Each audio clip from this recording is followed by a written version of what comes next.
Selamat mendengarkan kisah cerita di Kisah Nyata, mengejar kekayaan lewat pesugihan. Di sebuah desa terpencil di Jawa Timur, hiduplah seorang petani bernama Pak Suryo, nama samaran. Kehidupan Pak Suryo yang sederhana tiba-tiba berubah drastis dalam waktu singkat. Rumahnya yang dulu terbuat dari kayu reot mendadak direnovasi menjadi rumah megah bergaya modern. Ia juga membeli sawah-sawah di sekitar desa dan menjalani hidup dengan kemewahan yang tak biasa. Hal ini membuat warga desa bertanya-tanya, mengingat sebelumnya ia sering mengeluh soal kemiskinan.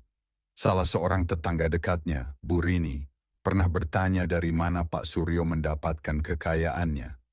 Namun Pak Suryo hanya tersenyum sambil berkata, rezeki itu datang dari mana saja kalau kita bekerja keras.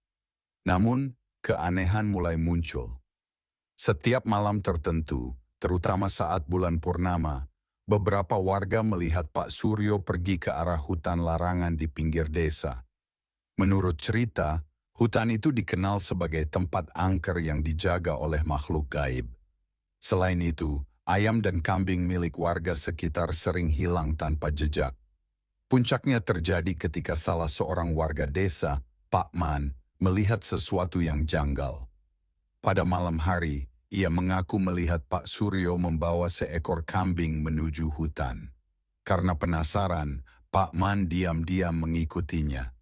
Dari kejauhan, ia melihat Pak Suryo berhenti di sebuah pohon besar, menyalakan dupa, dan mulai berbicara sendiri. Tidak ada orang lain di sekitar, namun suara Pak Suryo seperti sedang bernegosiasi dengan seseorang. Pak Man segera pergi karena merasa ketakutan. Keesokan harinya, ia menceritakan apa yang dilihatnya kepada warga. Sejak itu, rumor tentang pesugihan mulai beredar. Keanehan semakin menjadi ketika keluarga Pak Suryo juga mulai mengalami hal-hal tak wajar.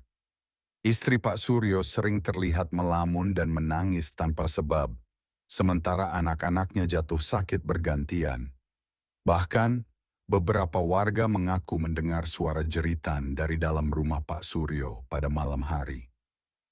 3 tahun setelah perubahan hidupnya yang drastis, Pak Suryo dan keluarganya tiba-tiba menghilang. Rumah megahnya kosong tanpa penghuni, dan tidak ada yang tahu kemana mereka pergi. Namun, setiap bulan purnama, warga desa yang tinggal di dekat rumah kosong itu sering mendengar suara tangisan dan jeritan, seolah-olah berasal dari seseorang yang menderita. Cerita ini menjadi peringatan bagi warga desa akan bahaya dan konsekuensi dari menjalani pesugihan. Meski hingga kini kebenarannya masih menjadi misteri, kisah tentang Pak Suryo terus diceritakan dari generasi ke generasi sebagai pengingat bahwa kekayaan yang instan bisa datang dengan harga yang tak terbayangkan.